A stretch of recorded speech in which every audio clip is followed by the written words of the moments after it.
Okay, thank you very much. My name is Cihangir Tezcan, and this is a joint work with my student Aslı Başak Civek. Actually, these results are most of her master's thesis. So we are going to talk about actually attacks on two different ciphers. So let me briefly explain what I'm going to talk about. These are lightweight ciphers. So first I will try to explain why we need lightweight cryptography and why NIST is organizing a competition for choosing a lightweight encryption algorithm, because the two algorithms that we are going to analyze are from this competition. Then I will briefly explain what we have obtained so far. In order to perform an attack in cryptanalysis, first you need to find a distinguisher, which is a statistical property that acts different than a random permutation. So every attack starts with a distinguisher. So in this study, we tried to find distinguishers for these two ciphers, and I will give you our experiment results and then mention our comparison about these two ciphers. So let me start with the need for lightweight cryptography. So actually this is due to a paradigm shift in computing and information technologies, because years ago we had one computer but many users using a terminal. But then with the help of personal computers, we have one computer and one user scenario. But nowadays we have many devices with computational powers, but a single user. Like we have smartwatch, mobile phones, but even our coffee machines now have a processor inside them and can communicate with each other thanks to Internet of Things. But many IoT systems run on resource-constrained platforms, for example, mobile tokens without battery, RFIDs, or medical implants that do not allow change of batteries. And many IoT devices are extremely cost-sensitive because they are deployed in extremely high volume. So this actually one of the main problems, because for this reason they try to build as cheap as possible, but this means that you have less security. So industry needed lightweight cryptography for at least more than 20 years, but it became an active research area in academia over the last 10 years. So this led to actually many disasters, because many companies designed their own algorithms. Keylog is an example for remote keyless entry. So many car keys were cloned due to this algorithm. Actually, strange thing is that nowadays you can also clone key fobs of Tesla X cars, thanks to the study of people from KU Leuven. If you're interested, you can watch the video on YouTube. So this problem still continues. MyFair Classic smart cards is another example. It is used in the world. I think this is the most deployed smart card in the world. It was even used in London metros like the Oyster card, but it was very easy to clone these cards years ago. And another example is actually 2G standard for GSM communication, a stream cipher called A51, which you can actually break and listen to any communication in real time if you are very close to the people who are talking. Actually, I said that this is 2G standard, but actually you may still be using it, and it is used in some countries. So initial designs mainly focused on low hardware footprint, because initially we thought that we have a little area on the hardware because we also want to build cheap devices. So early lightweight designs focused on low hardware footprint. So your aim was to have very small number of gate equivalents when you are designing a cipher. But this is not realistic to have a single cipher to satisfy all needs, because we have other needs. I will explain them in a minute. But to fit within constraint settings, lightweight ciphers rely on simpler round functions or minimal key schedules, and this sometimes leads to weaknesses. For instance, some ciphers use small keys, for instance, key lengths like 80-bit, but nowadays we can practically apply brute force attacks on 80-bit security. So even some of ISO standards can be broken by people getting together on the internet. So, but more important, that this simpler structure of these many ciphers lend itself to new attacks. So we actually discovered a lot of new cryptanalysis techniques in the last 10 years by analyzing these lightweight ciphers. Then we applied these methods to designs like advanced encryption standard, which is not a lightweight design. So initial designs, I told you, focused on low hardware footprint. So initial designs became ISO standards, but this is not the only thing that you need. For instance, on small embedded processors, you may need an algorithm that have low memory consumption, but you can also need low latency. So there are ciphers for this. More importantly, you need side channel protection, because even if an algorithm is secure, if you design it in a good way, when you implement it on a small device, due to the physical implementation, you may break it. So side channel attacks actually focus on this. So this is why we actually, it is hard to have a good lightweight design. For instance, advanced encryption standard is secure, but when you put it in a device, if your implementation is somewhat bad, there may be side channel attacks on that, and the key may leak due to these attacks.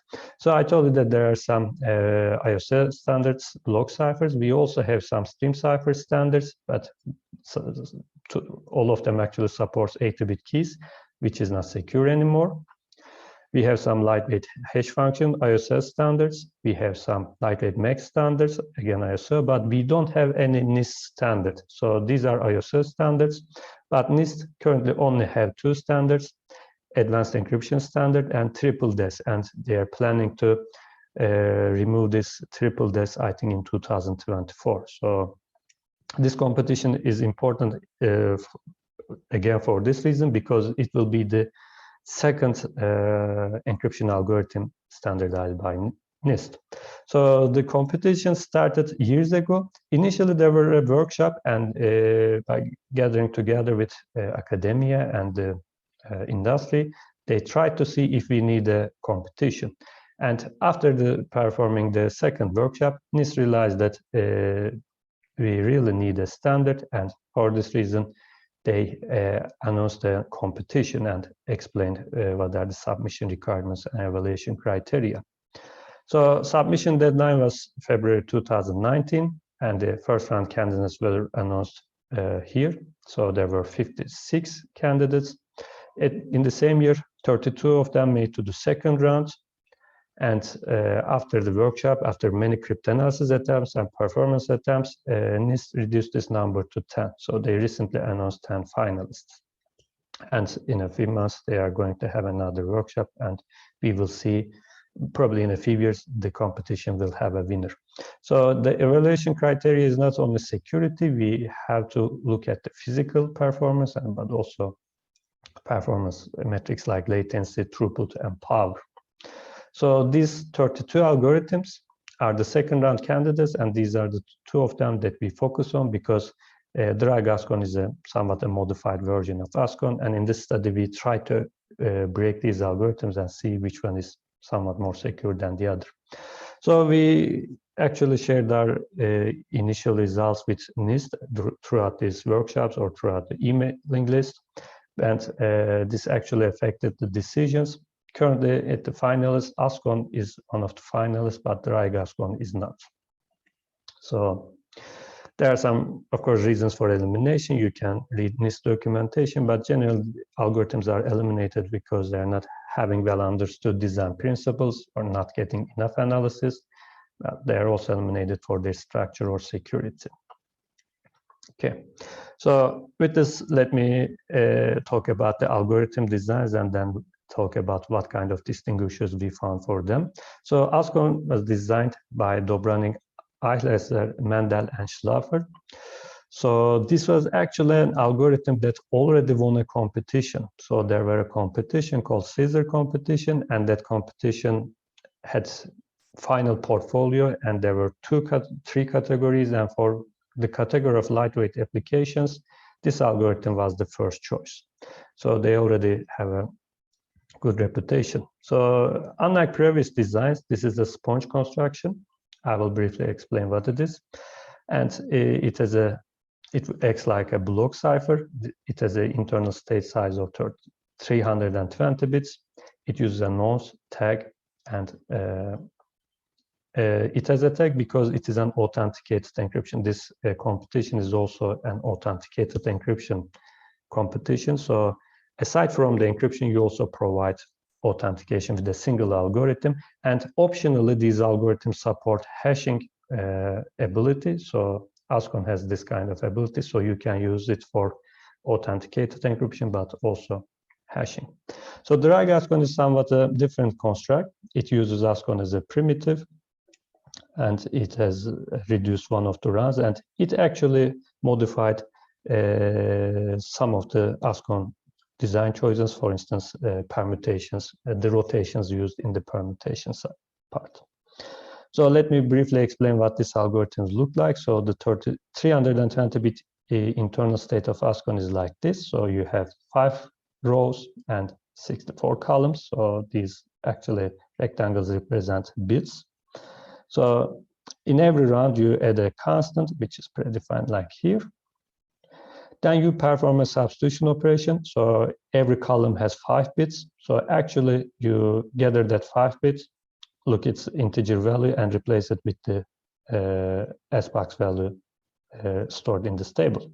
So this way, you apply this SBox operation 64 times in parallel.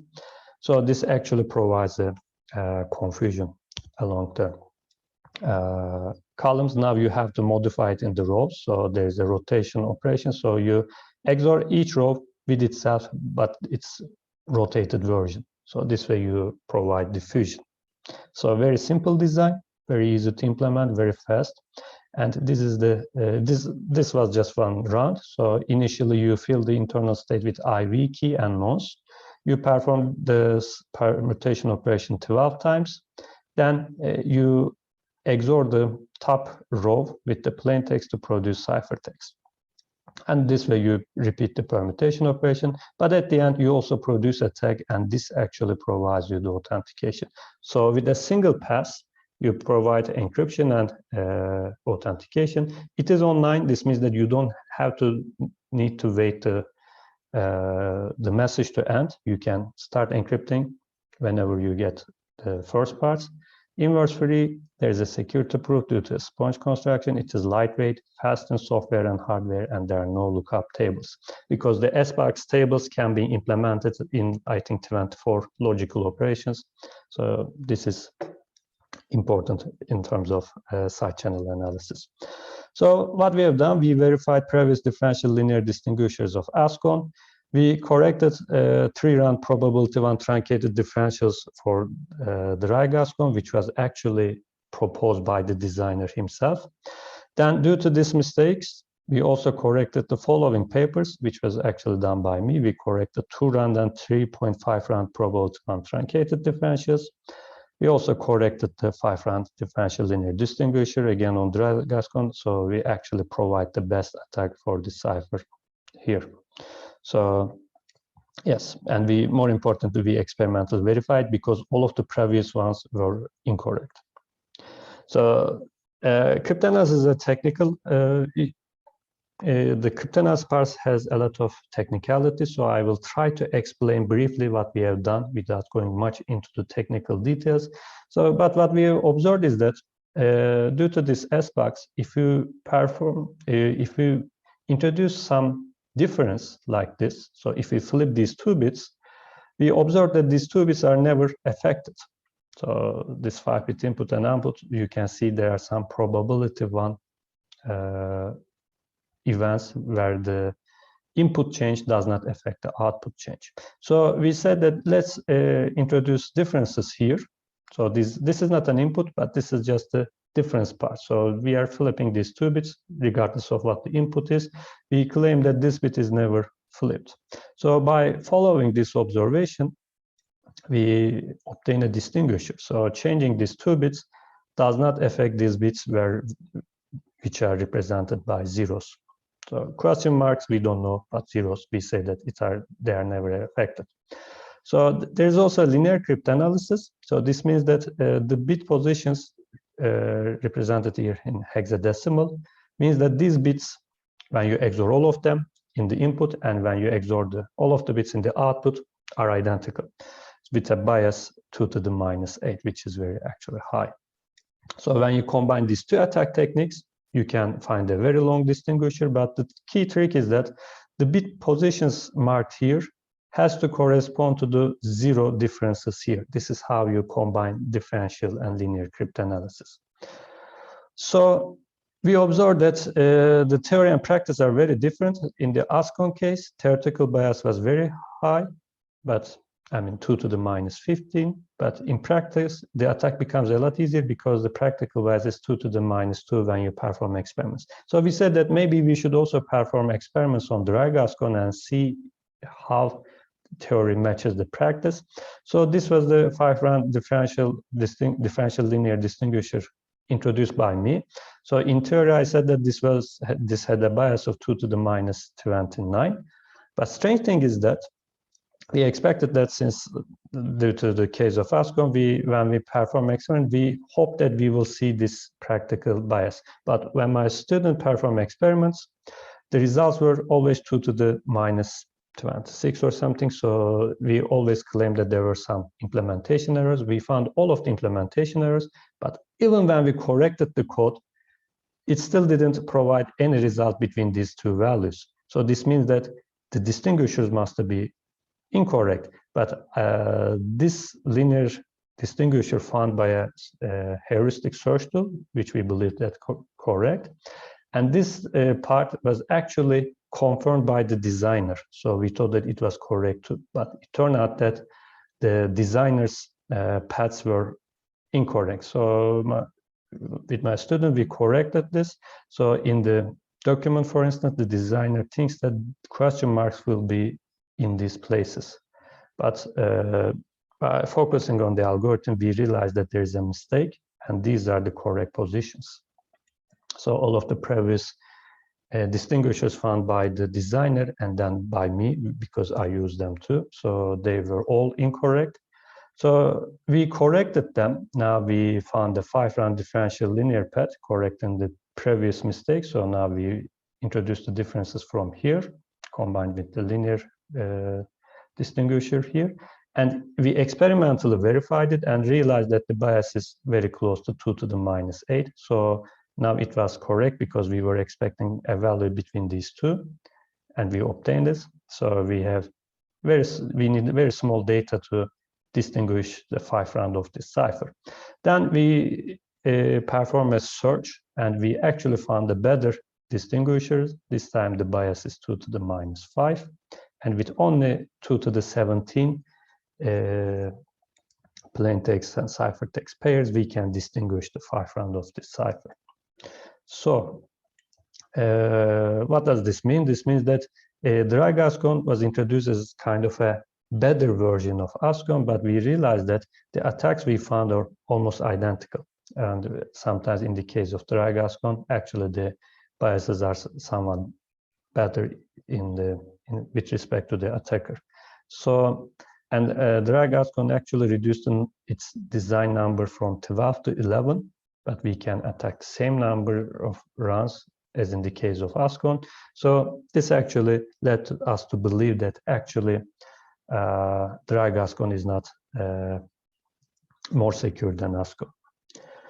So to conclude, many IoT devices lack security, and this is something actually now a common knowledge, and we believe that NIST competition is a good start for a secure IoT environment. More analysis of the finals are required, but this analysis has to be both in cryptanalysis but also in performance, because we have to check the performance in many different IoT devices, and actually NIST is doing this, but many other independent researchers are providing benchmark results for all of these algorithms. And we don't know if there will be one winner or more winners of this competition. NIST hasn't decided yet, but the industry says that they want a single winner, because if NIST announces 2 winners, they have to put both of them in the same device, which actually contradicts the point of having a lightweight algorithm. But of course, academicians want more than one winner. So this actually increases our chances to win, maybe, but industry prefers a single winner of this competition. So in this work, we focused on two algorithms in this competition. We verified previous differential linear distinguishers of Ascon and showed that they are correct. We corrected 3-round probability 1 truncated differentials for DryGASCON. We also corrected the 2 and 3.5 round probability 1 truncated differentials of DryGASCON. We corrected the previous 5-round distinguishers. Then we provided a better 5-round differential linear distinguisher, which is the best known distinguisher for this, and we experimentally verified it. And this actually somewhat shows that DryGASCON, the changes in the DryGASCON doesn't make it more secure than Ascon. So for this reason, we believe that Ascon is somewhat superior to DryGASCON, and these results somewhat affected NIST decision. So this is why DryGASCON couldn't make it to the final round, but Ascon is in the final round. And we expect this competition to end in 1 or 2 years, and then we will have a standard which most probably will be implemented in many of the IoT devices. Thank you for your attention. If you have any questions, I will be happy to answer them.